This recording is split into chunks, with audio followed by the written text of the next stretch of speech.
going to change all of our lives for the better. Stimulus equals recovery.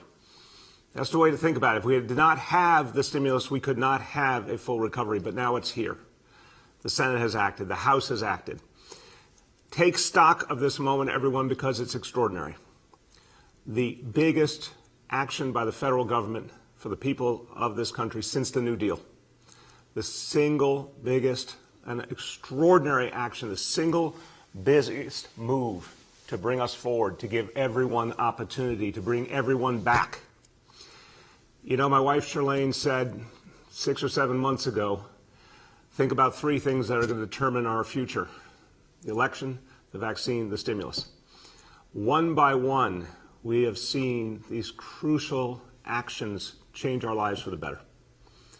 The election has given us the kind of leadership that can move us forward. The vaccine is here, it's working. As soon as we get more supply, everything changes. And the stimulus is literally as good as anyone could have imagined in terms of the ability to bring our country back, our state back, our city back. So we need to have a moment to appreciate all that has been achieved here. And we have to appreciate how it happened, because it didn't happen on its own. It happened because people did the hard work. And I'm going to, in a moment, introduce the man who I think deserves immense praise for many of these pieces coming together. Let's just take stock again what this stimulus means. Almost $6 billion in direct local aid for New York City, helping us to finally overcome the massive revenue loss and to serve our people, keep our workforce strong, bring our city back. Over $6 billion for the MTA, so mass transit can recover. $1,400 checks for people who need them, direct payments to New Yorkers who need to get back on their feet. This is game-changing, and that's just part of what's happened here. There's a huge initiative to cut childhood poverty in half nationwide. There's funding for vaccines, funding for schools, funding to bring our schools back strong in September, funding to help our restaurants survive and thrive, and the wonderful initiative Save Our Stages, which I know was a particular labor of love for Senator Schumer, bringing back Broadway, off-Broadway, so much of the culture that makes New York City great. So before I introduce him, I'm only going to say one more thing. It takes leaders. We would not have the majority in the U.S. Senate that agreed to the stimulus if it weren't for the leadership of Chuck Schumer. We would not have a stimulus this good, this strong, if it were not for the majority leader, and what he did served the entire nation. But he always, always remembers where he comes from. He remembers Brooklyn and the whole city of New York. He remembers New York State. He was there for us when we needed it. If he was not there, this would not have happened. I want to be abundantly clear.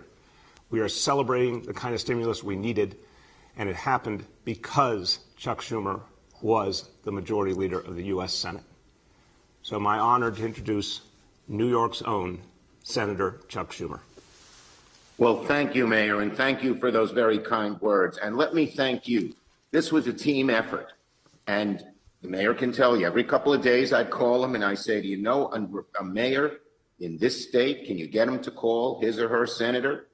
Do you know a mayor even in this Republican state? Can you get them to call his or her senator? And the mayor was always there working, always. So there's a lot of credit that goes around. But Mayor de Blasio, anytime I'd call him, it could have been around midnight because we thought, oh boy, this senator's wavering, get someone to call him. And we had a grassroots organization of mayors, not just from big cities like New York, but from little villages and towns across the country. So Mayor, thank you for helping make this happen. And we're so glad it did. What I say to New Yorkers very simply is help is on the way. People will get their $1,400 checks. Kids, young kids will get more, $3,000 and $3,600. That's a great thing. Vaccines, I'm going to talk more about vaccines at the end here in a minute. But there are going to be many more vaccines available much more quickly. Help is on the way. There's money for the MTA. There's money to open our schools. And there is money for the city of New York. And with the mayor's help, guidance, and a little bit of prodding, we made sure that money doesn't come through Albany. It goes directly to the city. Because when Albany gets the money, sometimes the city doesn't see all of it. So here we are, and the state is getting more than enough money to deal with their problems as well. but the city of New York gets over $6 billion. And what that means is that our workers, who are through no fault of the cities, but because of the loss in revenues, will continue to be working on the job, picking up the garbage and doing health care and driving the buses and everything else, money for the MTA, et cetera. But I have a little announcement, Mayor, on vaccines, which is going to be great, great news for New York. I'm announcing a brand new vaccine supercharge for New York that's coming from the federal government. That means more vaccines for New York and many more New York sites to administer them. I've been working with the president and with the mayor on the issue of vaccines because we all want more. And now there's light at the end of the COVID tunnel. And that light is centered on access to a free vaccine for all New Yorkers. No co-payments, no the insurance company telling you got to pay them this or that, no deductibles. So I can tell you right here, there are going to be more vaccines and better access to vaccine sites, and it's on the way via this supercharge effort that will utilize New York's community health centers as federally funded vaccine sites. There are going to be more than 100 new vaccine sites set up across New York, and a big administration of the shot supply. They will coordinate with the city. The mayor's been doing a very good job at getting vaccines out, but now there'll be more of them and more sites and more federal help to do it. More access, more shots, a quicker recovery. That's what we want. The CHC sites will be federally funded. They'll be organized by the Department of Health and Human Services in a huge expansion. Remember, one of the biggest issues with getting people vaccinated has been access, especially in underserved and disadvantaged communities of color, and they're going to get special attention.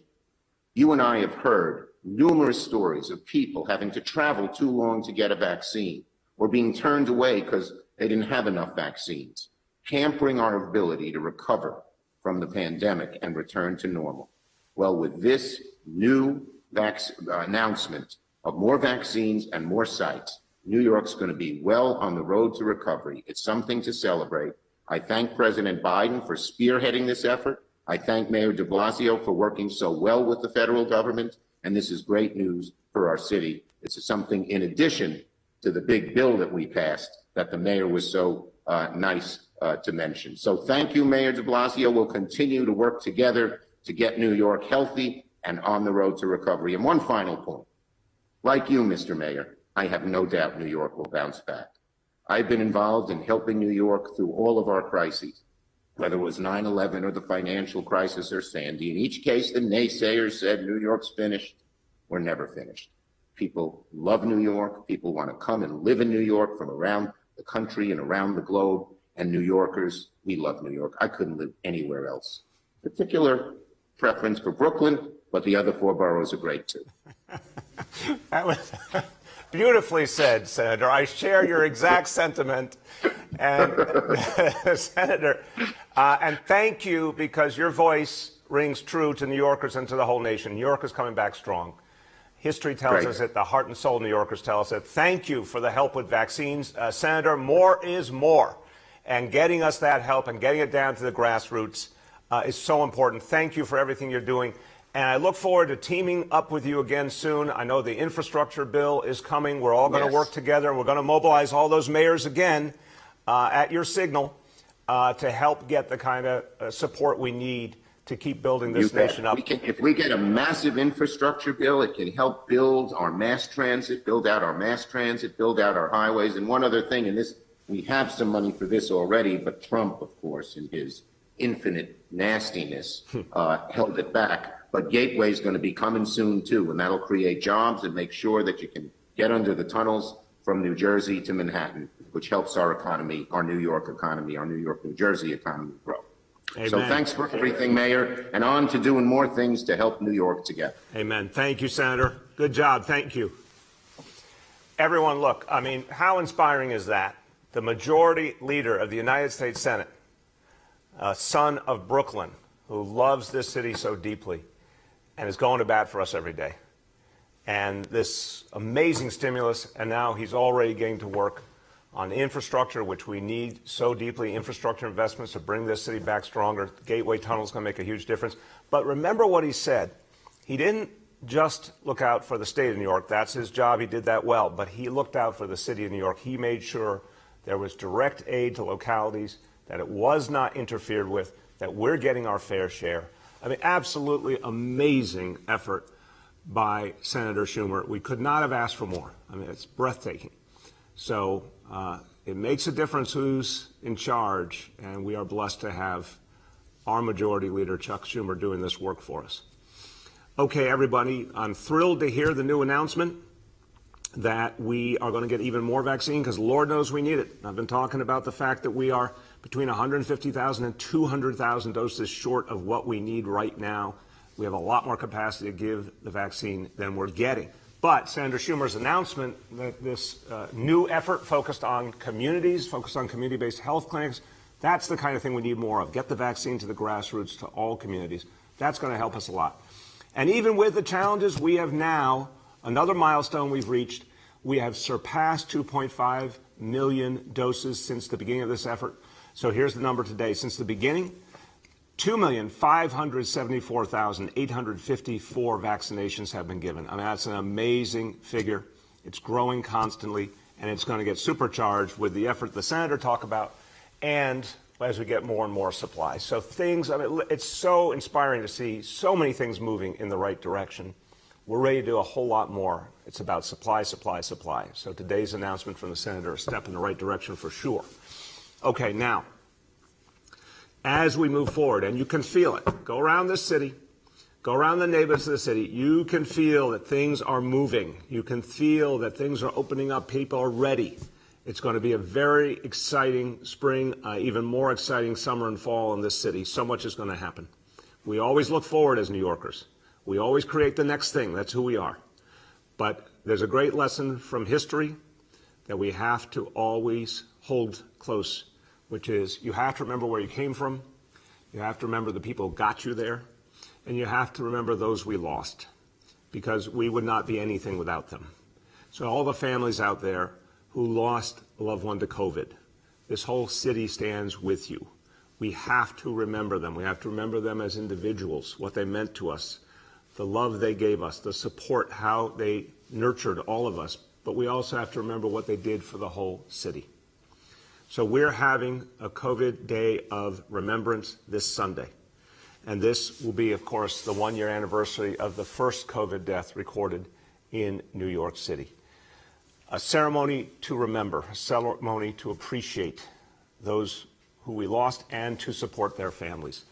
Begins this Sunday, live 7:45 p.m. You can watch at nyc.gov/COVID Memorial and all our mayor's office social channels. And if you want to submit a loved one's name and photo for the ceremony, please go to nyc.gov/COVID Memorial. We want to put up images of New Yorkers from all over the 5 boroughs who we lost, so we remember them, so we appreciate them. And again, let's stand in solidarity with their families, not just today, but all the way forward. Okay, let's go over today's indicators. Number one, daily number of people admitted to New York City hospitals for suspected COVID-19. Today's report, 202 patients. That's quite striking. Again, there are variations by day. We know that. We need to see much bigger trend lines to ever affirm something. But as Dr. Mitch Katz talked about yesterday, and he runs the nation's largest public hospital system, something good is happening for sure. We are almost back down to that threshold that we want to be below 200 patients a day. So 202. Confirmed positivity, 63.88%. Hospitalization rate today, 3.78 per 100,000. Number two, new reported cases on a 7-day average. Today's report, 3,108 cases. Number three, percentage of people testing positive citywide for COVID-19. Today's report on a 7-day rolling average, 6.35%. Let's talk in Spanish for just a few moments on the stimulus and how much it means to all of us. El plan de estímulo aprobado ayer significa muy buenas noticias para la ciudad de Nueva York. Con esta ayuda podemos invertir dinero en las cosas que hacen única a nuestra ciudad. nuestros pequeños negocios, restaurantes, escuelas y más. Les damos gracias a nuestros colegas en el gobierno federal por apoyar nuestra misión de recuperar una ciudad para todos.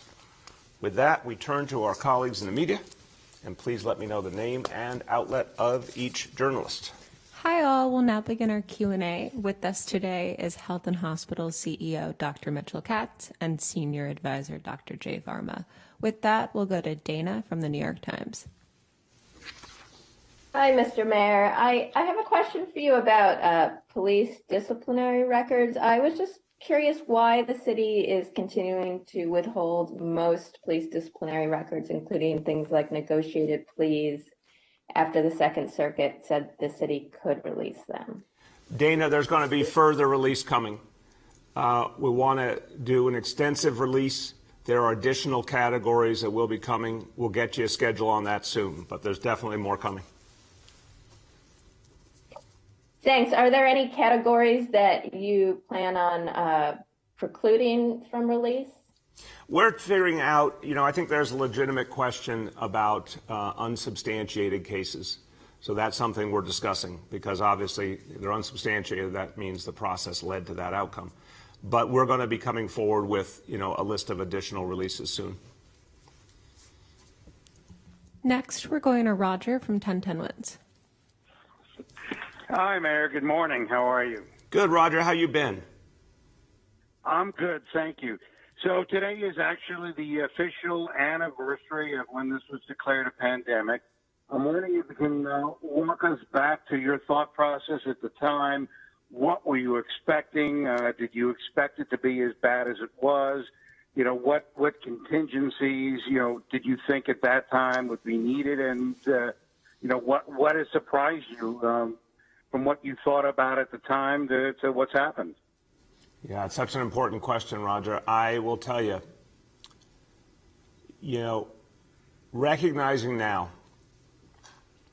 that we, New York City, but I have to say cities all over the country, we were not given the most important tool we needed, which was the testing. So we couldn't see what was happening because we didn't have the tools. And the only place we could get that was from the federal government. It's like flying a plane without radar. We didn't see because we couldn't see. And that is so painful to think about now. In those first days, everyone hoped there was a way to contain it. But now we know, the extent of what was happening that was so deep. And so, yeah, everyone's first impulse was, how can we control this? How can we contain it? How can we save lives right now? But I look back now and realize, there was a tsunami about to hit us, and we couldn't even see it because we just didn't have the testing. Go ahead, Roger. Yeah, did you ever for a moment consider or think that New York City might become the center of this outbreak? Roger, if you think about it now, and you look back on everything that happened, I guess you could say there were some things that would make us particularly vulnerable, clearly. But at the time, we just didn't even have the most basic information. And that, to me, is what's striking. The whole scientific community, I remember this, trying to understand from so many different voices what was happening. But the constant refrain, even from the most learned folks, was we don't know a lot about this disease. And that was, of course, very painful and very challenging. I think what's striking to me is how New Yorkers responded. I think there were missed opportunities, for sure, and obviously one of the things that pains me the most is when I called for shelter in place, that's when there should have been shelter in place. And if I had had local control, there would have been shelter in place. And I think that would have really helped. I think that would have saved lives. And the state of New York would not agree. But really, when you think about it, the people did everything we asked of them. When we said shelter in place, people did it. When we said wear a mask, people did it. And social distancing and helping their neighbors, and our healthcare heroes, who did everything and then some. I mean, the big story here is the heroism of New Yorkers. And that even when we went from having no problem to being the epicenter, the way people responded and saved lives and brought each other through it. That's the big story here. Go ahead. Next is Katie from the Wall Street Journal. Oh, hey, how are you? Good morning, Mayor de Blasio. You're surprised, Katie. How are you? I am surprised. I'm surprised. I'm out of turn. I just wanted to ask if you have any more details on exactly when, especially these federal vaccines, will come to us and what we can expect. Well, not enough detail is the truth, Katie. Again, I'm waiting for what I want from the federal government is a week-by-week specific chart that shows a steady increase. We don't have that yet. We have seen some meaningful improvement. But, as I've talked about the team about this very topic yesterday and said, when can we get to our full capacity of at least 500,000 vaccinations per week? Right now, we have no indication that will happen in March, and we don't even have a guarantee that will happen in April. So I want more details from the federal government. I want them to speed up. I'm really happy that I called for more pharmaceutical companies to be involved. I wish that had been done more aggressively, but at least Merck is now involved, working with Johnson & Johnson. I still want to see the supply increase more intensely. And I want more local control. And, I want us to get our fair share, which we're still not getting, and the state is still interfering with that. But I can safely say that I don't see the situation improving markedly in March. I'm hoping at some point in April it does. Go ahead, Katie. Thanks. And I wanted to ask, I know you had said in your State of the City that you were hoping for May for city offices to sort of people to return. I wanted to know if that is still on track. I know some of the unions had expressed some concern because of the lag of vaccinations. So are we still on track? We collectively as a city, not me, but the city's still on track for the return to offices around May? Yes, absolutely. Absolutely, Katie. We are absolutely. It's look, the situation is getting better and better all the time. You can see it in the daily indicators. You can see it with the number of folks getting vaccinated. The city's getting safer all the time. Yes, we're going to bring back. And remember, 80% of our workforce is on the job right now because most of them do frontline work. But the 20% that work in office settings in particular, they'll be coming back in May. We'll be working closely with the unions. We'll be focusing on health and safety. But absolutely, we're going to get that done. Next, we'll go to Shant from the Daily News. Yeah, good morning, Mr. Mayor. I'm hearing that details are still being worked out regarding Senator Schumer's announcement, but I was wondering if you have a sense of how many of the 100 community health center sites statewide will be specifically in the city. I'll turn to, I don't know if Dr. Varma or Dr. Katz have a specific update. I don't have that, Shant, but we'll get you that. What I can safely say is we have a very impressive roster of community-based clinics in this city. And if that's the methodology, New York City should do very well. And obviously the need is so great here, and the senator understands that. So I'm hopeful that's going to be a case of fair share. So let me see if Dr. Varma, Dr. Katz, anything you can add on those numbers?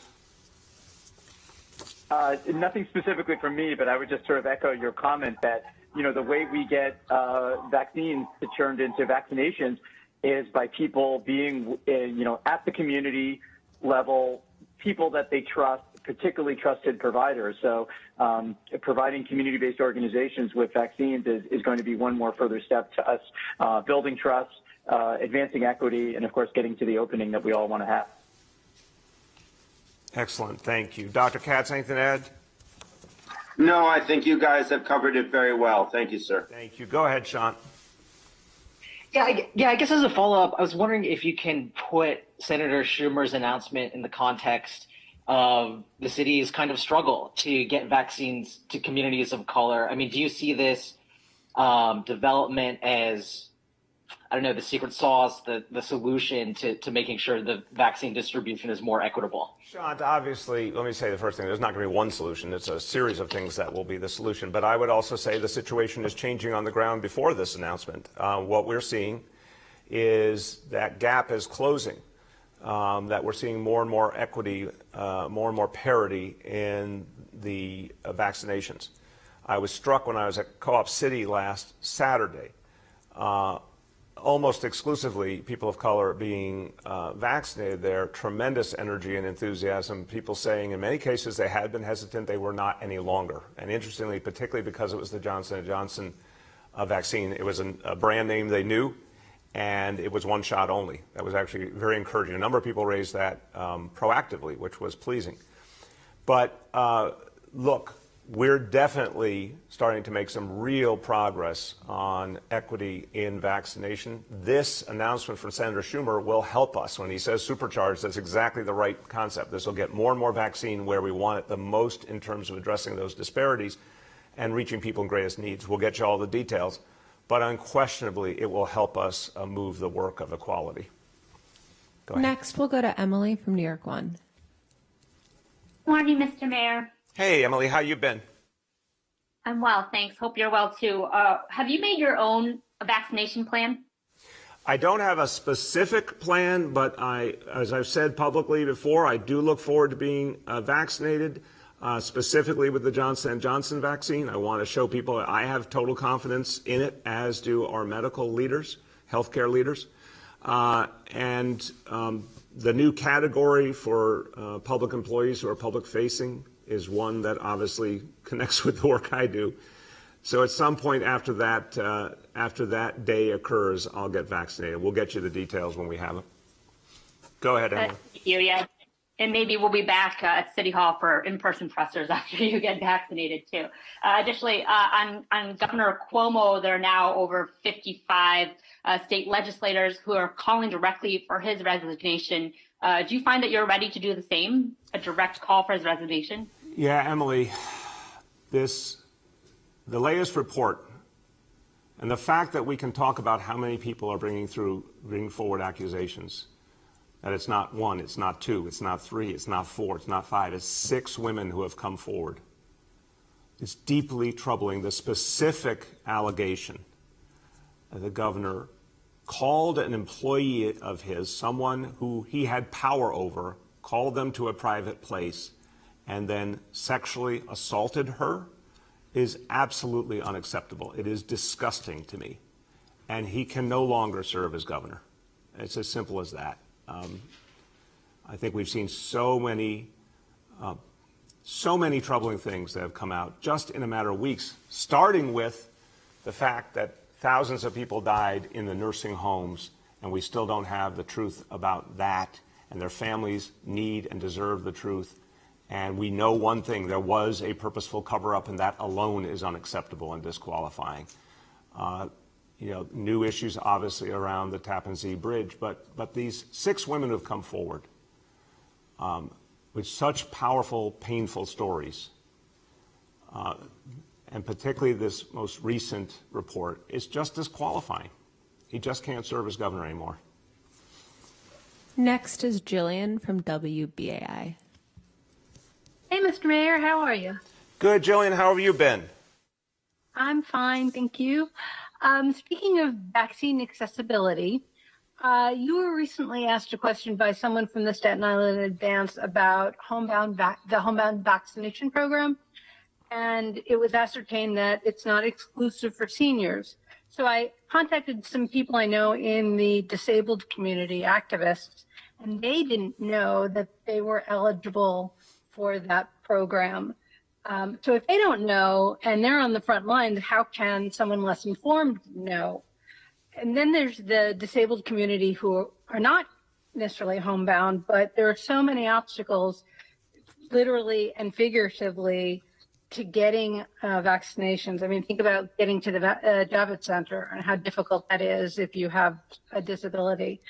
And so then you think about New York City being extremely inaccessible, one of the most in the city, in the country. And then were rife with ADA violations. So have you considered teaming up with groups like the Center for Independence of the Disabled New York, the Brooklyn Center, Disability in Action, give them resources to do outreach?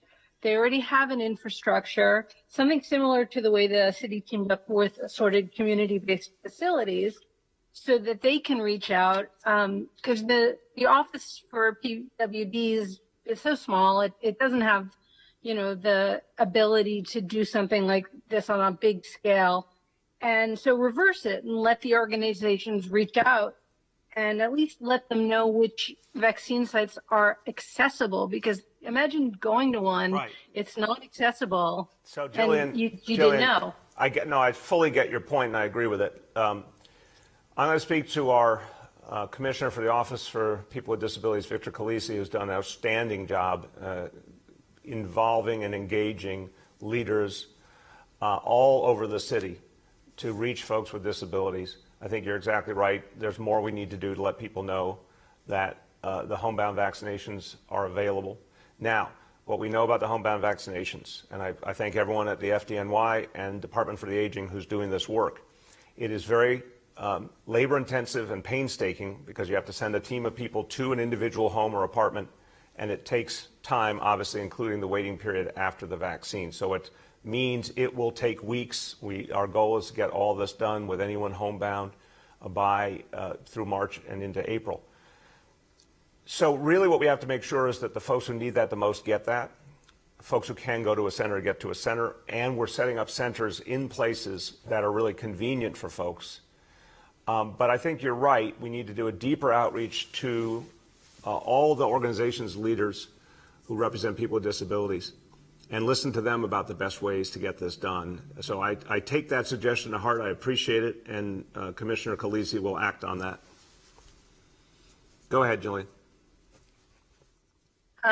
Thanks. So several weeks ago, we discussed the taxi medallion debt problem, and I told you that the Taxi Workers Alliance was a little bit concerned about whatever plan you might have being a little too lender friendly. You were waiting for the stimulus, and so you've announced your owner driver relief fund, and I really don't think you are going to be surprised that it's not being well received. I mean, there was a protest at Gracie on the same day that you announced it, right?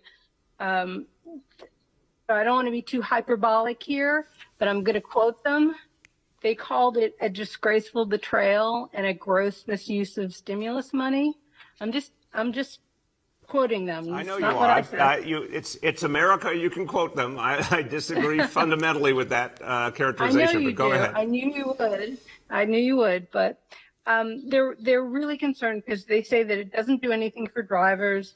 They're left to drown in debt and bankruptcy, which is kind of the whole point of the program in the first place, to avoid that. That drivers' homes, assets, and wages remain on the line. The city assumes no risk, and that's particularly galling considering the city's role in the inflation of the value of the medallions. And that this plan even costs more than the TWA's own plan. Then there's the whole issue of Marblegate Asset Management, which is a company known for buying distressed assets. They hold the largest lot of medallion loans. They have been given a guaranteed cash out with guaranteed payments for 6 months, and then they can still go after drivers if they go into debt delinquency. So do you think maybe you could consider going back to the drawing board or discussing this with other stakeholders? Okay. Again, not to sound too hyperbolic, but they actually said that you have blood on your hands. I disagree. I think that's inappropriate of them. I think this crisis started, obviously, before I even came into office. It's horrible what has happened to drivers. It's wrong, and I feel deeply. I've gotten to know a lot of drivers. I feel for them. I understand the horrible challenges they've been put through, and what we've tried to find is a solution that would actually work And, you know, the Taxi Workers Alliance stood with me when we announced the minimum wage for drivers. They can say what they want now, but there's been times when they absolutely saw that everything that we have been trying to do is find a way to help the drivers. The full kind of perfect bailout could only be achieved by the federal government. I've said that from the beginning. But this plan is an actual workable plan that will provide relief to drivers and their families. And people can stereotype it, or they can actually analyze it and listen to the facts. If you look at the previous plan that was announced, it put a high premium on the goodwill of the private equity community, when I'm meaning the Taxi Workers Alliance's own plan. We did not find it to be realistic. We found it to be putting too much faith in people in the private lending community and private equity community. Our plan, I think, is much more realistic about how you get help to people. It's $65 million, which is a very substantial investment. It's going to help drivers and their families get back on their feet. And that's our goal. That's what we've been trying to do. We said if we got stimulus money, we would do it. Now we're doing that. Go ahead. Next, we'll go to Yehudit from Borough 24 News. Good morning, Mr. Mayor. How are you? I'm good, Yehudit, but Avery keeps saying the name of your publication wrong. It is Borough Park 24, isn't it? Yes, 24. Thank you. All right. Well, I apologize. Thank you. I apologize about losing the line a few days ago. Thank you so much for taking the question. Of course. So I have a question. Yeah, thank you. I have a question from the grassroots of Brooklyn, where Senator Schumer is from. So last week, I spoke to the principal and creator of a beautiful girls' elementary school in Borough Park. And this principal told me that he was receiving many calls from other Brooklyn principals who had just received an email from the New York City Department of Education, which was offering eligibility for funding for 3K and pre-K to schools and zip codes that were considered, quote, those hardest hit by COVID. So, of course, after only Orthodox Jewish neighborhoods were the only in the city to have such serious COVID positivity rates, hospitalizations, and deaths, that in the fall, they were the only ones to be called red zones with intense restrictions and loss of funding for many schools. The principals of the Orthodox Jewish schools were confused as to why, after being previously considered by the city and state, quote, so hard hit by COVID, that now, several months later, not one of their zip codes was included in the New York City's Department of Education list of eligibility to be for funding that would allow, in this rabbi's words, thousands and thousands of Jewish children to be able to go to 3K and pre-K who otherwise wouldn't. So I was just wondering whether you knew anything about this and whether you found the exclusion of Orthodox Jewish zip codes to be fair and equitable and a recovery for all of us. Yehudit, first of all, thank you for saying a recovery for all of us. You are accurately connecting with my message to all New Yorkers, and it does have to be a recovery for all of us. I'm very proud of the fact that when we created pre-K and then expanded to 3K, I said from the very beginning that we needed to include religious schools, community-based organizations, charter schools, everyone. And that is part of why pre-K and 3K work so well. And the fact is, I believe you know this history, but I want to say it publicly, that in the beginning there was a lot of concern in the yeshiva community about whether we could make it work. And a lot of painstaking work was done by City Hall officials, DOE, working and listening to the yeshiva community to figure out what would work. And that's why we got to a place where we have a thriving pre-K and 3K approach in the yeshiva community. So I'm 100% committed to that. The specific letter you're referring to, I haven't seen, but I want you to know that we want to make sure everyone is included in pre-K and 3K, as always. And I want you to know that when we talk about the priorities, I don't think it's right to say, look what happened in September, October, and that's how we made all the decisions. No, the priorities were based on a whole year of experience and decades of previous history and fact and data. So, in fact, the communities where we saw, unfortunately, the most deaths, the most consistently negative health outcomes, and the least access to health care are those 33 communities. But that does not stop us from making sure that everyone is included in pre-K and 3K. So I'll have our team follow up with you to get you all the facts about how we intend to involve everyone. But I really don't want people hearing a dissonance and a falsehood here. The fact that we're prioritizing the places where there's the greatest danger and the greatest need does not mean we don't simultaneously have a plan to reach everyone, because we intend to vaccinate everyone and we intend to include everyone in key initiatives like pre-K and 3K, and we intend to include everyone in the recovery. Go ahead, Yehudit. Thank you. And then that is such great news about the supercharge of vaccines. Thank God for that. So while the mass vaccination centers are amazing and vaccinating so many people, in terms of making things easier for the elderly and people like many in Orthodox neighborhoods who would maybe just feel more comfortable getting vaccinated in their own neighborhoods, maybe last week or the week before, Doctors Choksi and Katz mentioned the possibility of setting up small vaccination pods in neighborhoods so that people could get their shots in small local settings. And so I was wondering, are the health clinics that Senator Schumer mentioned, or perhaps the houses of worship that Governor Cuomo mentioned the other day that might be available to be set up as vaccination sites, what was meant by vaccination pods? And if you could tell anything more about any further plans on the horizon for these vaccination pods in local neighborhoods. Yeah, look, I'm a believer in getting vaccination down to the grassroots, 100%. And we've started to more and more make it more and more local, and that works. What we need is supply. Yehudit, not just the mega sites, but sort of the typical Department of Health site or Health and Hospital site, they're very efficient. They can reach a lot of people quickly. That's obviously the first goal, is to get the most people vaccinated. We're over 2.5 million vaccinations. That's goal one. But I agree with you that a lot of people will come forward if it gets more local and it's provided by trusted local providers. So that's what we want to do more and more, but we got to get more supply to do that. Right now, typical week, we're 150,000 to 200,000 doses short of where we should be if we were really given our fair share. As we get more, you're going to see more and more localized sites, and I agree with you. I think that's going to give people comfort and get more and more people to come out. With a bruised ego, we'll go on to our last reporter, who is Sikan from WNYC. Hey, how's it going? How's it going, Mr. Mayor? I'm doing well, Sikan. I think I really appreciate Avery Cohen's public acknowledgement of her mistake. And we believe in redemption here at City Hall. So, Avery, you're going to get it right the next time. So I wanted to go back to the topic of Governor Cuomo. So he's just announced that quarantines for domestic travelers visiting New York will no longer be required starting April 1st.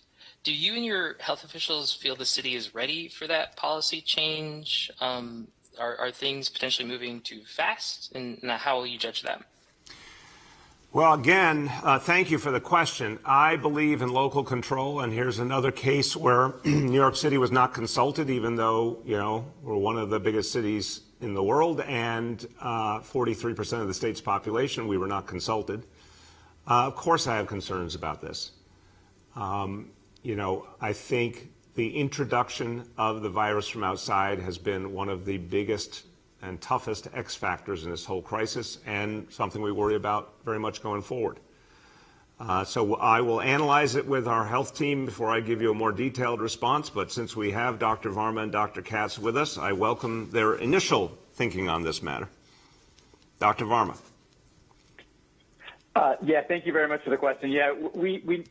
I think what we really need to remember and focus on are the comments that all of our health leadership has been giving over the past few weeks, which is that there is tremendous progress being made. We have an incredible tool available to us, which is vaccines.